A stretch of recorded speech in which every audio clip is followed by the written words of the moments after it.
여러분이 입고 있는 옷은 가격이 다 다릅니다. 비싼 것은 수백만 원, 싼 것은 몇만 원짜리도 있습니다. 아니 몇천 원짜리의 옷도 있습니다. 옷의 값을 결정하는 것에 가장 중요한 것은 질입니다.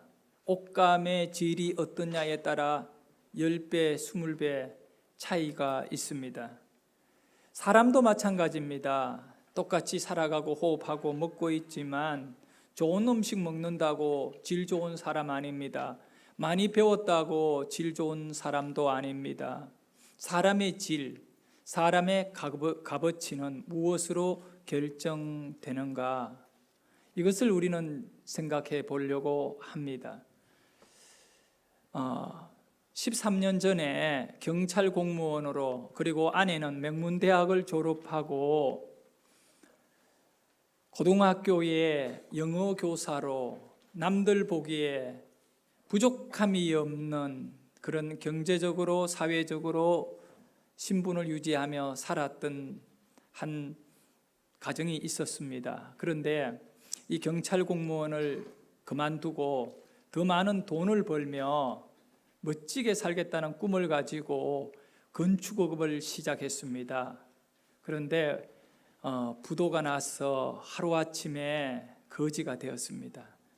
자기 돈만 다 쓰고 끝난 것이 아니라 은행과 주위 사람, 가족, 친척에 이르기까지 끌어올 수 있는 곳은 다 끌어와 가지고 사업을 했는데, 그렇게 실패한 이후에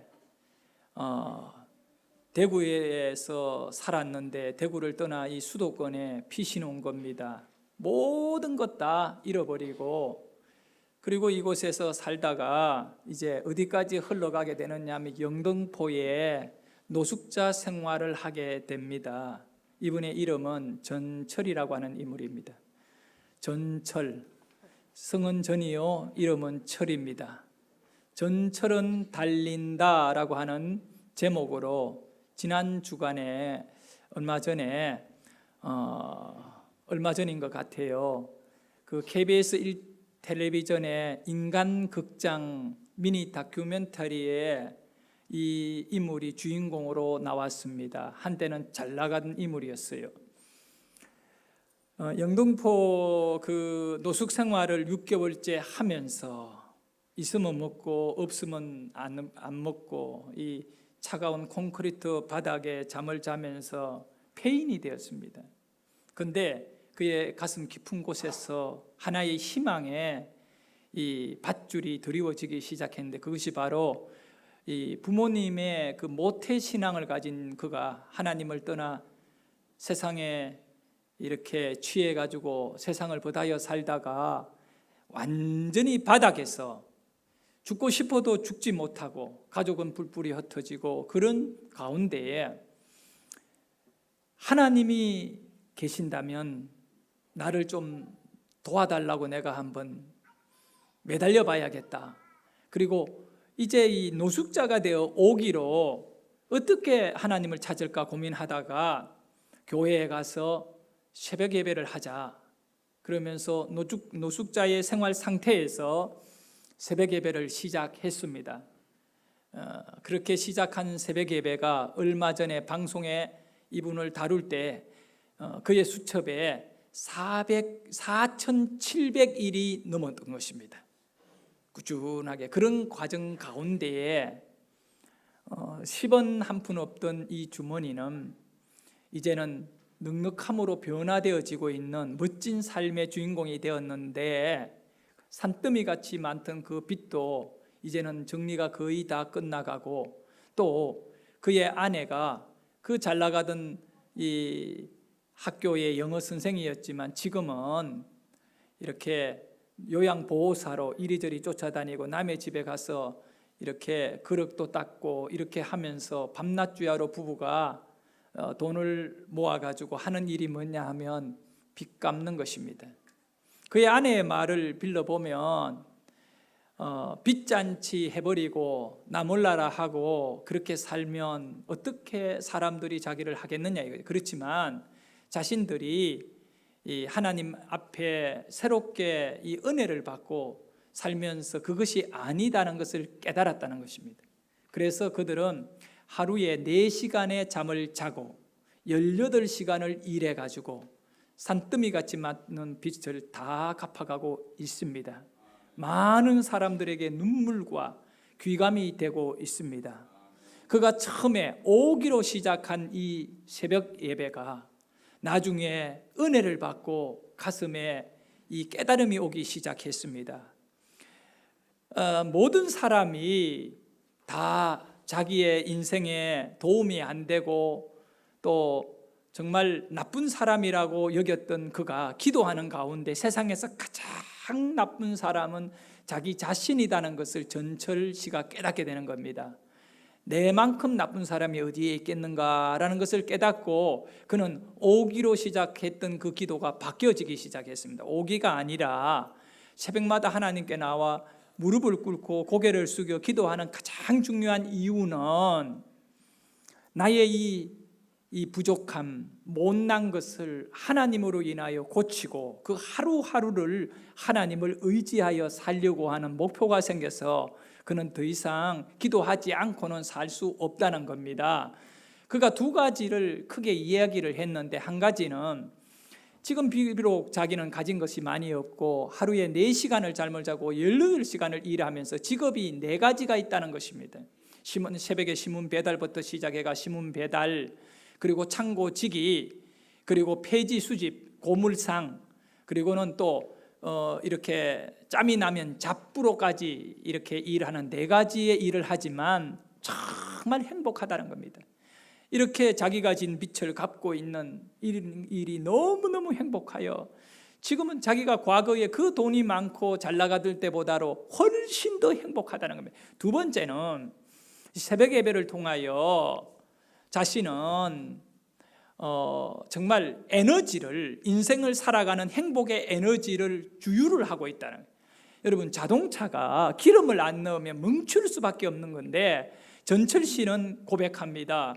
내가 하나님께 기도하지 않으면, 새벽 예배를 드리지 않으면 나의 인생은 전철은 멈추지 않고 달린다. 이 전철은 기도하고 있다는 이 얘기입니다. KBS 좋은 방송. 그가 원래 나이가 얼마냐? 68세입니다. 아마 그는 남아있는 인생을 전부 남아있는 빚을 갚느라 다 쓸 것입니다. 그러지만 그 분당 신성교회에 지금은 안수 집사님으로 누구보다도 교회를 섬기고 행복하며 그렇게 살고 있습니다. 자, 여러분, 옷감의 질은 가격을 결정합니다. 싸고 비싼 것을 결정합니다. 인생의 질은 무엇으로 결정할까요? 영적인 것입니다. 돈이 많다고 또 많이 배웠다고 아니라 이 영적인 사람이 될 때에 살아야 될 이유를 알게 되고 참 행복을 얻게 되는 줄 믿습니다. 나는 여러분이 모두가 이 인생의 영적인 지혜를 확보하는 그런 은혜가 있기를 소원합니다. 오늘 읽은 이 말씀 속에 이 요한복음 6장의 이 500이어라고 하는 마태복음, 마가복음, 누가복음, 요한복음에 이르기까지 사복음서 전체에다가 이 내용을 다 기록하고 있잖아요. 보리떡 5개와 물고기 2마리로 장정 남자만 5,000명이 넘게 먹었으니 여자들과 아이들을 합치면 10,000명 더 되는 그 많은 사람들이 이 보리떡 5개와 물고기 2마리를 통하여 한 끼의 식사를 해결하고도 넉넉히 남았습니다. 때가 저물었습니다. 이때는 유월절이 가까워졌습니다. 유월절이 되면 유대인들은 흩어져 외국에 살아갔던 디아스폴라, 나그네 된 유대인들은 전부 예루살렘으로 몰려들게 됩니다. 그때였습니다.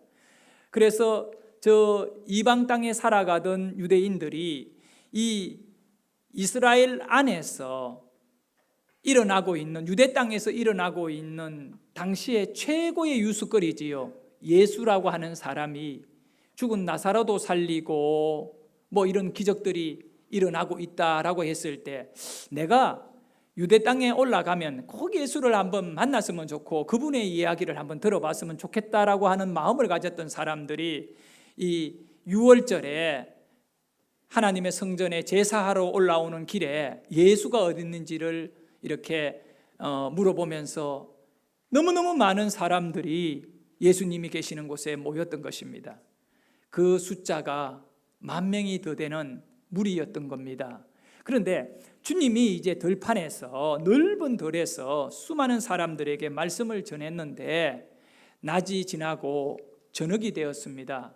근데 사람들이 집으로 돌아가지를 않습니다. 그들은 먹는 것조차 잊어버리고 말씀을 듣는 일에 집중했던 겁니다. 예수님께서 제자들에게 이제 얘기합니다. 저들을 어떻게 먹여야 되겠느냐라고 이렇게 얘기했던 겁니다. 그렇게 말했더니 제자들의 반응은 간단합니다. 그냥 집으로 돌려보내면 됩니다. 마을로 보내십시오. 이 많은 숫자를 우리의 힘으로는 해결할 수가 없습니다. 그냥 마을에 보내면 그들이 마을에 내려가서 각자가 알아가지고 해결하면 됩니다 라고 하는 겁니다. 굉장히 간단하고 쉬운 문제 해결의 방법입니다. 만약에 오늘 우리 교회에서 식사를 준비하지 않고 이 성도님들의 밥 해결을 어떻게 할 수 있겠습니까? 짜장면집에 짜장면을 시켜가 이 많은 사람을 다 먹게 할 수 있겠습니까? 갑자기 뷔페를 불러가지고 먹게 할 수 있겠습니까? 복잡합니다. 방법은 집에 가라. 집에 가서 사 먹든 만들어 먹든 굽든 알아서 해결하라. 각자가 해결하라 가면 다 아주 쉽게 해결됩니다. 그런데 예수님은 제자들에게 그것이 아니었습니다. 오늘 말씀 보면 마가복음 6장 37절에 이렇게 말씀하고 있습니다. 예수님이 하신 말씀입니다. 우리 읽어볼까요? 대답하여 이르시되 너희가 먹을 것을 주라. 주님은 제자들이 10,000명이 훨씬 더 되는 사람들에게 먹을 것을 주라고 합니다. 기가 막힐 노릇입니다. 이 많은 사람을 먹이기 위해 가지고는 요한복음 6장 7절에 제자들이 뭐라고 예수님에게 대답했습니까? 우리 한번 읽어볼까요? 각 사람으로 조금씩 먹게 할지라도 200데나리온의 떡이 부족합니다. 여러분, 조금씩 먹여도 200데나리온이라고 하는 이 돈으로 떡을 사도 부족하다라며 200데나리온의 떡이라는 것은 부피가 아니라 돈을 말하는 겁니다. 1데나리온은 한 사람의 인건비입니다. 그러면 200데나리온, 오늘 일반적으로 노동을 하게 되면 약 장정이 일을 했을 때 한 10만 원 정도 받을 수 있습니다. 그러면 화폐적 가치로 보면 200데나리온은 2천만 원입니다. 2천만 원을 가지고 떡을 사와 가지고 먹여더라도 어떻게 된다고요? 부족하다는 것입니다. 우리가 해결할 수 있다 없다? 없다는 거죠. 집으로 보내면, 마을로 보내면 쉽게 해결될 것을 주님은 왜 자꾸 문제를 만듭니까? 라고 하는 주님이 상황 파악을 제대로 못하는 것 아니냐 이겁니다. 그래서 주님에게 알려주는 겁니다. 계산해 보니까 돈이 이렇게 많이 필요합니다 라고 하는 겁니다. 사랑하는 여러분, 주님 앞에 계산은 필요 없습니다. 믿음 앞에 계산은 필요 없습니다. 제자들이 아무리 계산해 보지만 그 계산이 문제를 해결하는 것은 아니다는 겁니다. 너희들이 먹여라는 것입니다. 너희들이 먹여라. 오늘 이 말씀 속에 우리의 인생에 답이 있기를 원합니다. 영적인 세계의 질서를 우리는 알아야 됩니다. 하나님은 오늘 영적으로 우리가 살아가면서 영적으로 이 세상에 그친 문제들을 해결할 수 없는 불가능한 거리들을 우리들로 하여금 해결해 버리기를 주님은 원하십니다. 그것을 원하셨기 때문에 너희가 해결을 하라고 말씀하는 겁니다. 제자들이 듣기에는 주님의 이 말씀이 말도 안 되는 소리다는 겁니다. 이것은 터무니없는 얘기 아닙니까? 아니, 이 많은 사람을 우리 12명이 어떻게 해결합니까? 우리는 돈도 없습니다. 우리는 떡도 없습니다. 이 돈이 있다 하더라도 이 많은 사람을 갑자기 먹일 만한 그런 이 떡을 구할 수도 없습니다. 이 말이 안 되는 것을 가지고 우리들에게 이렇게 하라고 하는데 이거는 안 된다는 것이지요. 그런데 오늘 설교의 제목이 뭘까요? 우리 한번 크게 설교 제목을 읽어봅니다. 일상과 기적의 경계선. 네. 저는 이것을 이 본문 속에서 이것을 볼 수 있고 여러분의 인생 속에서 이것을 볼 수 있는데 그것이 뭐냐 하면 경계선이 있다는 거예요. 지금 예수님은 제자들에게 너희들은 지금 일상적인 삶의 방법으로 살아가고 있다는 겁니다. 그냥 보내면 되는 거죠. 없는 거는 각자가 해결하면, 나누어 해결하면 되고 일상적인 거죠. 그런데 주님이 원하시는 것은 그런 일상적인 것이 아니라 기적의 방법으로 이 문제를 해결하자는 것입니다.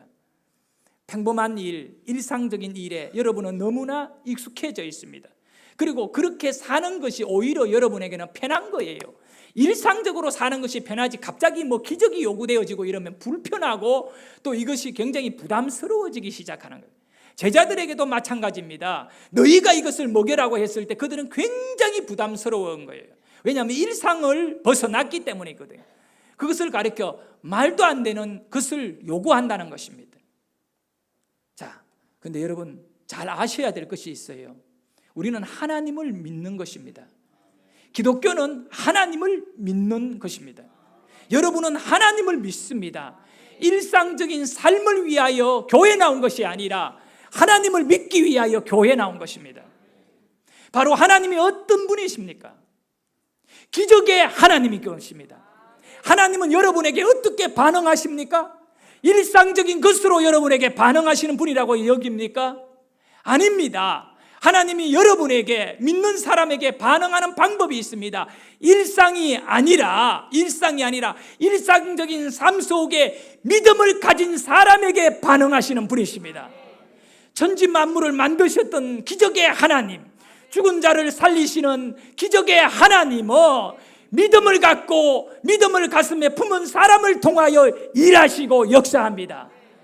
우리가 기적을 경험하기를 원하고 기적 속에 여러분의 인생이 머물기를 원한다면 반드시 먼저 해야 할 것은 일상적인 삶 속에 믿음을 끌어와야 되는 것입니다.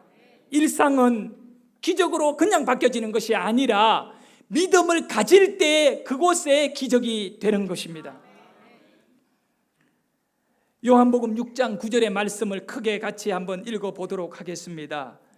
여기 한 아이가 있어 보리떡 5개와 물고기 2마리를 가지고 있나이다. 그러나 이것이 이 많은 사람들에게 얼마나 되겠습니까? 여기 한 아이가 있습니다. 뒤쪽에 있는 얼마나 도움이 되겠느냐? 이 많은 사람 다 필요 없습니다. 이 한 아이가 정말 안드레라고 하는 베드로의 동생이지요. 안드레라고 하는 예수님의 제자에게 그 주님과 제자들이 이 대화하고 있는 그 환경 속에서 자신의 도시락을 안드레에게 내어주었던 것입니다. 그 도시락 속에는 작은 보리떡 5개와 물고기 구운 것 2마리가 들어 있었습니다. 대단한 것 아닙니다. 그 자체가 기적도 아닙니다. 성경도 아닙니다. 거룩함을 거기에서 찾을 수가 없습니다. 일반적인 거죠. 누구나 다 가질 수 있는 것이고 누구나 다 잡을 수 있는 것들입니다. 그저 하루 한 끼를 해결할 수 있는 도시락입니다. 그 일상적인 것을 이 아이는 예수님의 제자 안드레에게 내어놓았습니다. 그리고 그 일상적인 작은 도시락 하나가 이 아이에게서 나온 도시락이 안드레는 그것을 예수님에게 넘겨주었습니다. 자, 거기에 얼마나 많은 사람들이 있었습니까?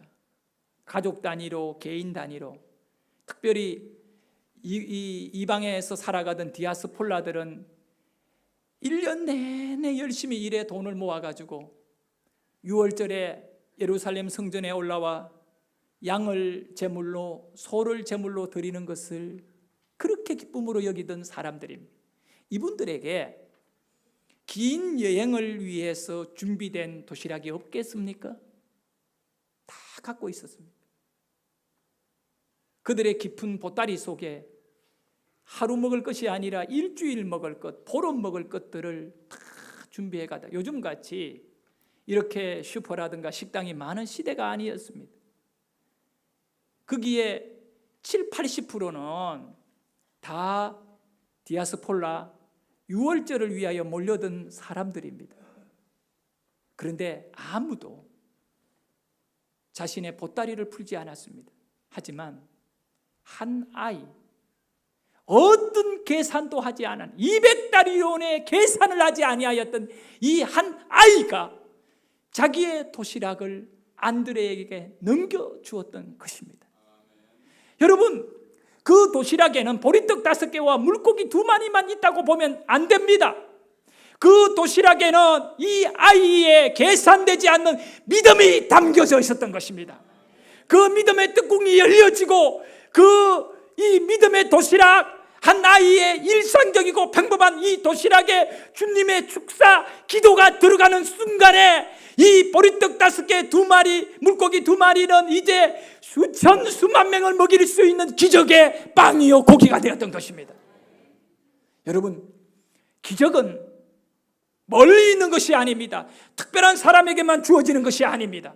일상적인 삶 속에 우리가 믿음을 더하게 될 때 기적이 되는 것입니다.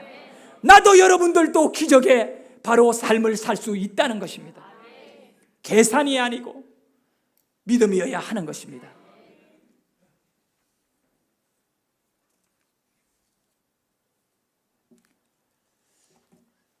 이런 기적을 일으킨 사건이 구약 열왕기상 17장에도 잘 나타나 있습니다.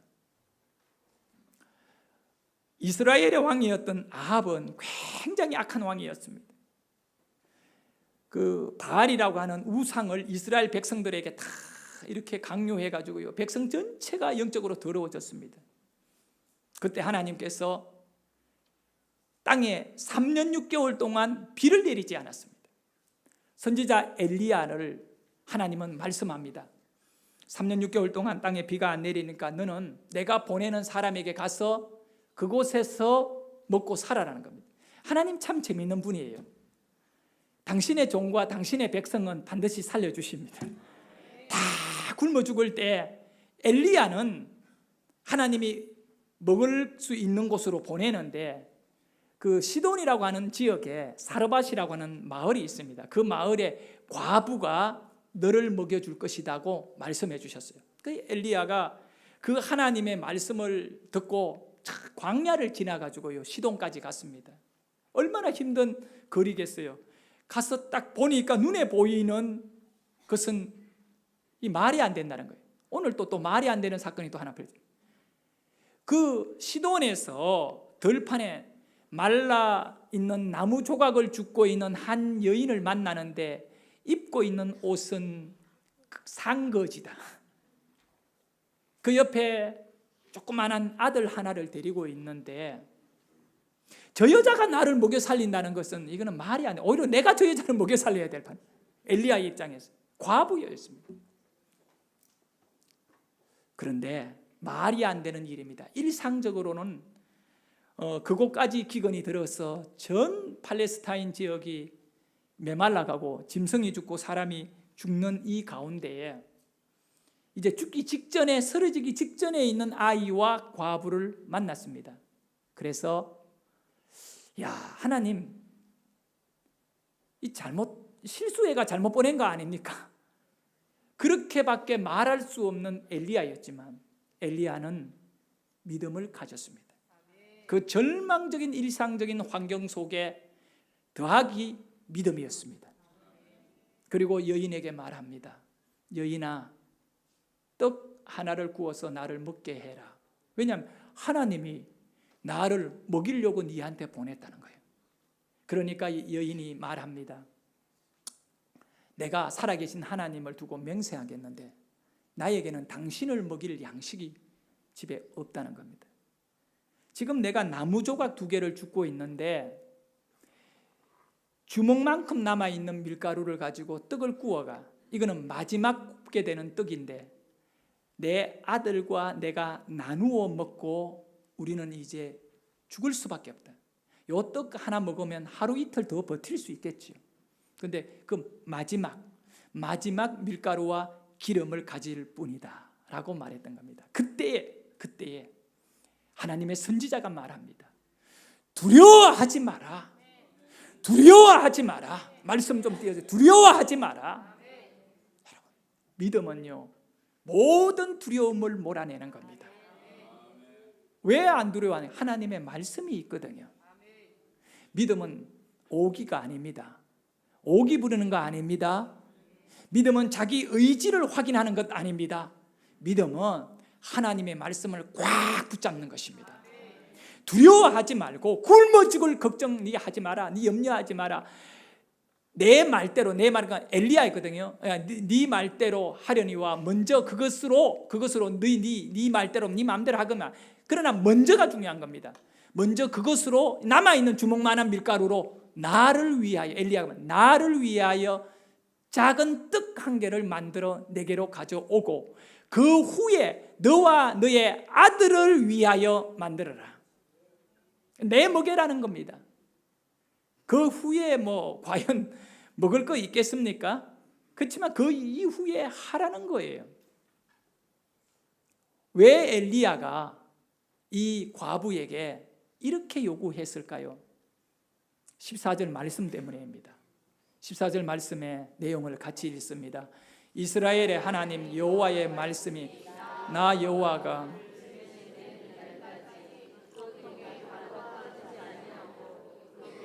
기름이 없어지지 아니하리라. 할렐루야. 그 통의 가루가 뭐하고? 떨어지지 아니하고 그 병의 기름이 없어지. 누구의 말씀이라고요? 하나님의 말씀이다. 이스라엘 하나님 여호와의 말씀이. 엘리야는요, 눈에 보이는 것은 전부 이건 말이 안 되는 것입니다. 말이 안 되면 더 이상 답이 없는 거고, 답이 없는 것인데도 불구하고 하나님의 말씀을 자기 심령에 더하고 있습니다. 그러니까 네 염려하지 말라는 거예요. 그랬더니 놀라운 역사가 일어났습니다.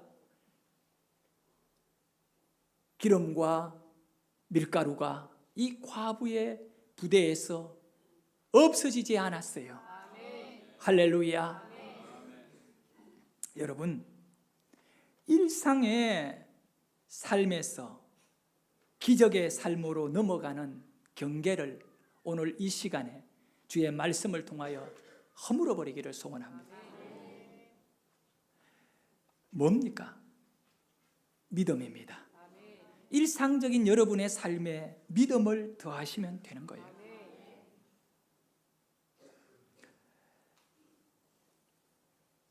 여호와를 경외함이 지혜의 근본이라 하셨습니다. 시편 111편 10절의 말씀이거든요. 여호와를 경외함. 이 경외한다라고 하는 이 히브리어 말은 야레라고 하는데, 야레, 경외하다.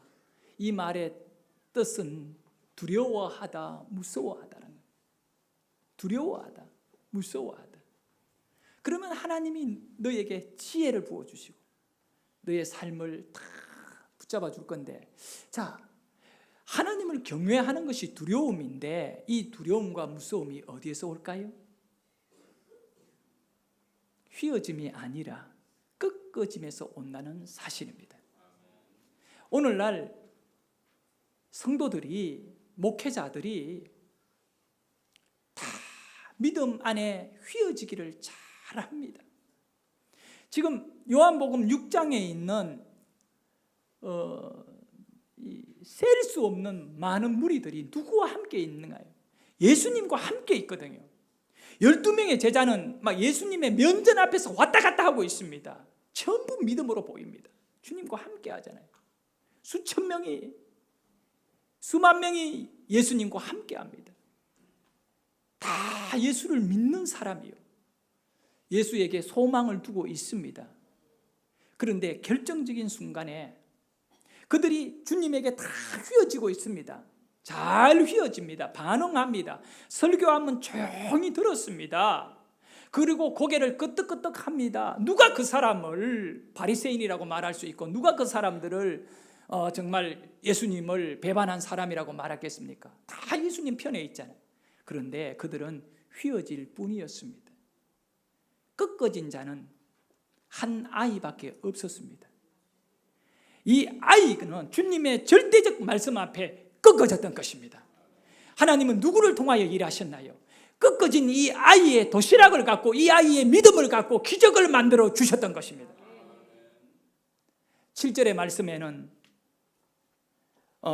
부족함이라는 단어와 조금이라는 단어가 있지만 12절에 보면 배부름과 13절에 남음이라고 하는 단어를 만들어주는 것입니다. 꺾어지지 않고 휘어지는 자들에는 언제나 모든 것은 조금이고 부족함밖에 없습니다. 그러나 꺾어지면 다 내놓아야 되는 줄 압니다. 그렇지만 이 아이는 신뢰했던 것입니다. 내가 이거 내어놓고 아무것도 계산도 하지 않고 조건이 없이 내어놓았지만 이 꺾어짐 속에 주님은 역사할 거라고 믿었던 것이죠. 목사가 교인들이 꺾어지기를 기다리고 자기가 휘어지면 백날해도 소용없어요. 성도들은, 교회는 세상이 왜 이 모양이 있냐, 세상이 좀 변화됐으면 좋겠다고 하면서 우리는 휘어지고 있으면서 꺾어지지 않는다면 교회는 교회로서 더 이상 소망이 없는 것입니다.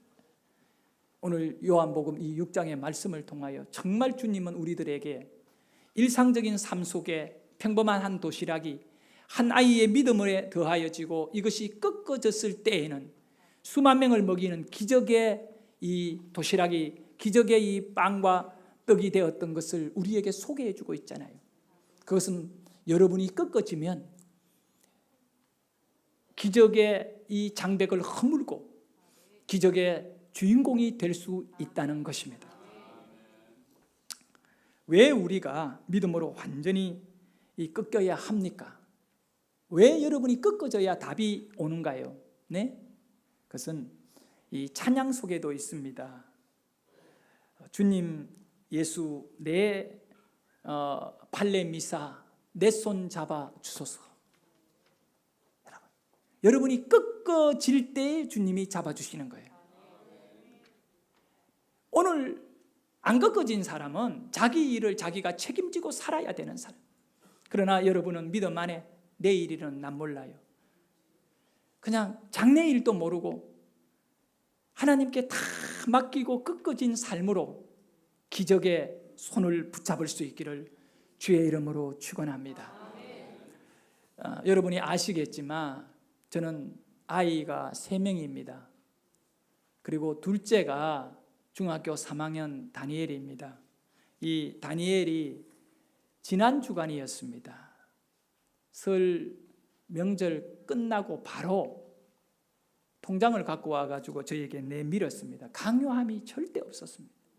자기가 스스로 통장을 저에게 주면서 아빠 이 돈을 다 찾아가지고 하남 생수의 강교회 건축 헌금으로 드리세요. 그때에 여명이가 옆에 있었습니다. 여명이가 깜짝 놀라면서 펄쩍 뜁니다. 다니엘이 의외의 행동을 했습니다. 그래서 내가 문칙했습니다. 다니엘, 너 그거 헌금을 갖고 장난치는 거 아니야.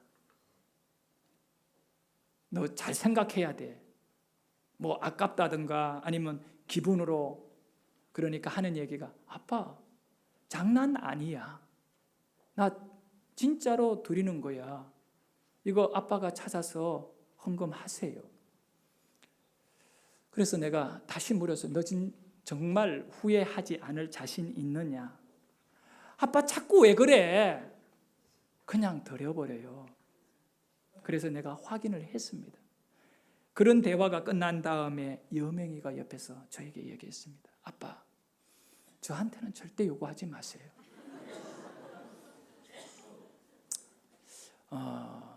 액수가 많고 적음이 문제가 아닙니다. 근데 이 돈이 어떻게 모아진 돈인지를 저는 너무 잘 알고 있습니다. 지난 2007년도, 지금 2006년이니까 딱 10년 전의 얘기입니다. 10년 전에 아이들에게 이 물질과 경제를 좀 가르쳐야겠다라고 하는 저의 생각이 두 아이들을 위해 가지고 마을 금고에다가 통장을 만들어 줬습니다. 그때 우리 6층에 살 때입니다. 그리고 1,000원 생기면 1,000원 저금 시키고 10,000원 생기면 10,000원 저금을 시켜 주었습니다. 아이들이 저금하는 것이 너무너무 재밌어가지고 먹고 싶은 것도 안 먹고 저금 했습니다. 간혹 우리 성도님을 만나가지고 돈을 얻게 되어지면 명절 때 펄쩍펄쩍 뛰면서 너무너무 좋아가지고 우리 가족들 만나면 돈을 보면 10원도 안 쓰고 모아가 그때마다 10년간을 저금한 그 얘기입니다. 10년을 모은 돈입니다. 하나님의 교회를 세우는 일에 드리고 싶다는 것입니다. 여러분,